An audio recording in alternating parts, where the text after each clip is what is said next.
Shalom. Kohalo Yahweh Bashem Amashai Bahashem Rakakwadash. Double honors unto the apostles and the elders. Salutations to all my fellow laborers doing this work in truth and sincerity, risking their lives and their freedom to do so.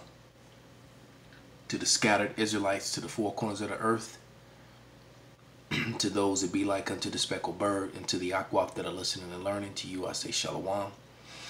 This is your brother Malcolm from the branch of the Great Millstone here in Chicago.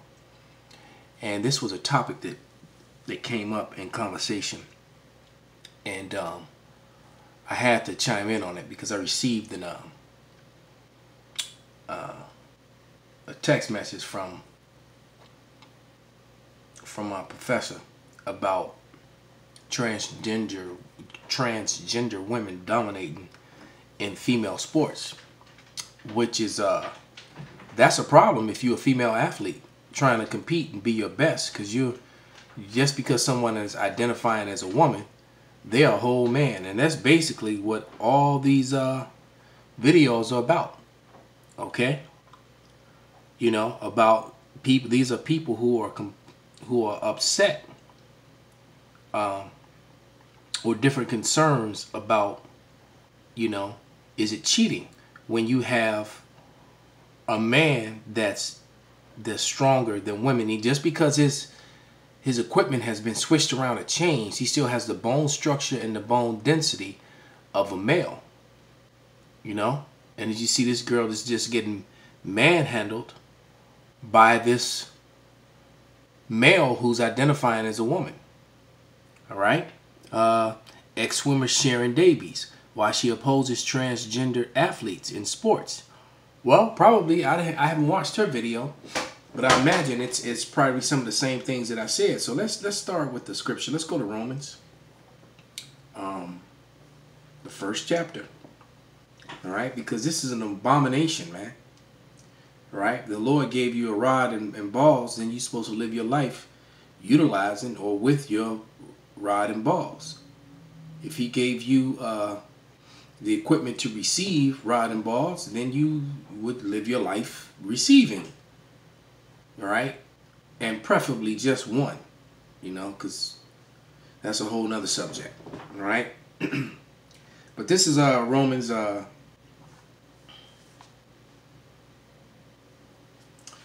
I'm going to start at verse 18. It says, "For the wrath of power is revealed from heaven against all ungodliness and unrighteousness of men who hold the truth in unrighteousness." And that's basically what's going on here on earth, especially under the control of Esau Edom. All right, the scriptures does say that the earth is defiled under the inhabitants thereof. And you know, and the Lord left you examples. It tells you that in Jude. He left you examples of how he's going to get vengeance for doing these sort of things. You know, He gave you examples of Sodom and Gomorrah, those 5 cities. He also gave you examples of Pompeii. You still have the bodies that are frozen, you know, in their death poses.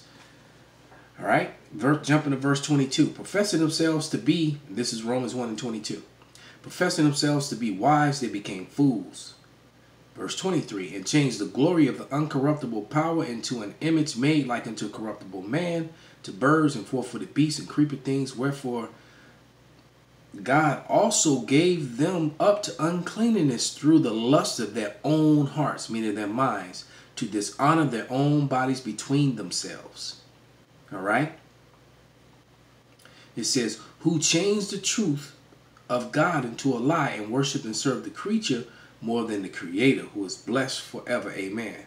For this cause God gave them up to vile affections. See, these are vile affections, to want to have your penis turned inward, have your flesh, cut out of it, and have it inserted inside you to make a slit so that another penis can, just the thought of it, you know, or to have your breasts cut off because you don't want to have them, or whatever the hell it is that they do. All right. For this cause God gave them up unto vile affections, for even their women did change the natural use into that which is against nature. So even the women changed their use. So men and women have been doing this. And there's nothing new under the sun, as Solomon has said, man. And this is all an abomination to the Most High God, man, who is Yahweh. All right? But real quick, let's click on this video and just...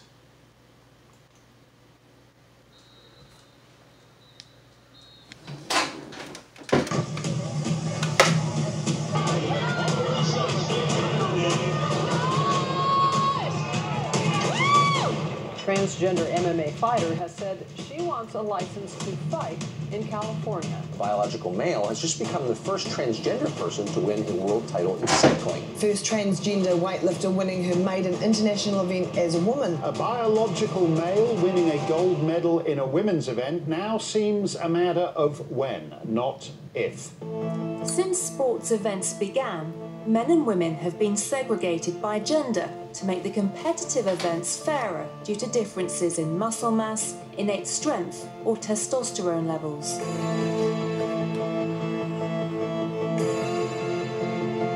Wow. But nowadays, these physical differences no longer seem to be a determining factor. There are all kinds of reasons that people have advantages. Somebody's parents can give them year-round training. Somebody else is really, really tall and someone's really, really short. Sport has never been fair.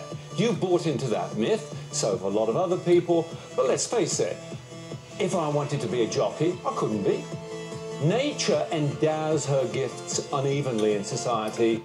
It's true that some physical characteristics give athletes an unusual advantage in sports, like Michael Phelps' long arms or Usain Bolt's height. But the genetic difference of being born as a male or female and competing with the opposite gender proved to be more of a determining factor than any bodily developments in sports. If you go through puberty, you have all the benefits of having a male body. And even if you transition and reduce your testosterone, you're still going to have those benefits. You're going to have the bone structure, the slightly bigger heart. So there's Sharon's clip from her video. So therefore, a female athlete competing against a transgender female is always going to be at a disadvantage. Testosterone levels are important. See, she said that that the female is always going to be at a disadvantage from a transgender competing in the same sport. And it's just a fact, man. That's like saying up is not up and down is not down. It's a fact. This is Wisdom of Solomon, chapter 14. I'm going to start at verse 22. And it says, "Moreover, this was not enough for them, that they erred in the knowledge of God, whereas they lived in great war of ignorance, though so great plagues called they peace. For whilst they slew their children in sacrifices, or used secret ceremonies on and made revelings to strange rites," because they were worshiping, because a lot of this stuff does come with weird religions and worship as well. All right, and like Solomon said, there's nothing new under the sun. But either one slew another traitorously or grieved him by adultery. So there reigned in all men without exception blood, manslaughter, theft, dishumiliation, corruption, unfaithfulness, tumults, perjury, disquieting of good men, forgetful of good turns, defiling of souls, changing of kind. See, there's nothing new under the sun. All right? When men were living their lives as women and women were trying to be over masculine. That's backwards and confusion. All right? It says, defiling of souls, changing of kind, disorder in marriages, adultery, and shameless uncleannesses. This is a shameless uncleanliness, man. All right, let's let a little more of this video play. Important because the amount of the hormone defines the eligibility of athletes to compete whenever sporting events are limited to a single sex, following IAAF rulings.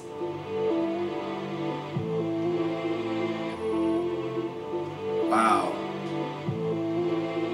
The idea that we need to protect women's or female sport from other women and females is itself inherently discriminatory. no testosterone policy will ever work. Male to female athletes no longer need to have reassignment surgery, but they do need to demonstrate that their testosterone levels have been below 10 nanomole per litre for at least 1 year, according to the 2016 International Olympic Committee guidelines. It's not saying you're a man or a woman. It's saying you can compete. It's a matter of eligibility to participate. And see, this is the wisdom of Esau Edom, man. He's just as wicked can be. All right? Just as wicked can be, man. In certain competitions. In the case of female to male athletes, they can compete without restrictions.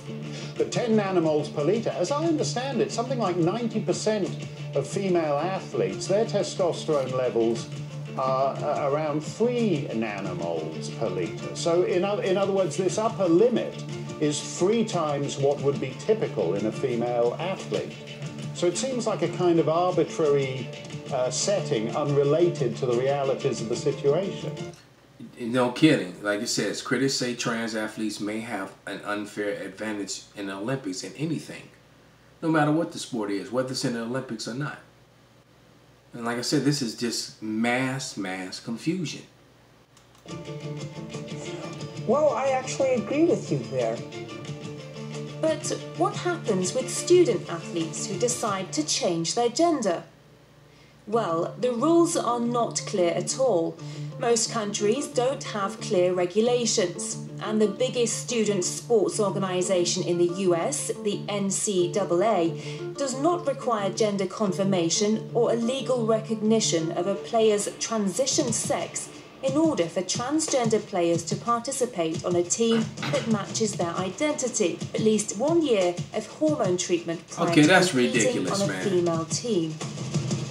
That's ridiculous. Dude's like 7 foot forever with all those women. In the middle of all this legal mess, Zuby, a UK-based rapper, basically identified as a female and broke British women's weightlifting records. Saying, look, I'm not a professional powerlifter, but even I myself, I can stroll into the gym on any given day and I can break the British women's bench press record. I can break the British women's deadlift record. When I'm on form, I could potentially break the British female squat record. And I don't even compete. So if you're a woman... And he did that to prove a point. There is no equality, first of all. A woman is not equal to a man according to the Lord. The Lord didn't set it up like that. The scriptures clearly say that the woman is the weaker vessel. All right? So that's a problem because you got these women running around with this wicked feminist attitude that they're equal to a man and they can do what a man can do physically, and you cannot. All right? The Lord didn't set it up that way. There's nothing wrong with that. That's not a crime or sin. That a woman can't do what a man can do. It's just the reality of it, man. All right? Because I know that Joe Rogan, because I'm looking in the feed and I see his videos in here as well, he also spoke about it and caught a whole bunch of flack. But he spoke the truth, man. Because this is madness and confusion. All right? Let's go back to... And the rapper did it just to prove a point. So he said, yeah, I identify as a woman, and went in there and broke a record. But let's try and find that. This legal mess, Zuby, a UK-based thing on a female team. Wait, there we go. That's what I was looking for. Matches their identity. At least one. That right there, man. He's towering above the shoulders almost 2 feet over all those women. Okay? Or she, whatever the hell it wants to be. That is completely ridiculous. All right? And that is utter confusion. This is last scripture. This is 1 Corinthians 14:33. For God is not the author of confusion, but of peace. That is, as in all churches of the saints. So there should be one doctrine, and there should be 2 genders, male and female. There's no crossing or in between. Call Allah Yahweh Bashim Abashai Bashim Kwakakwadash Wa Ababa Ball.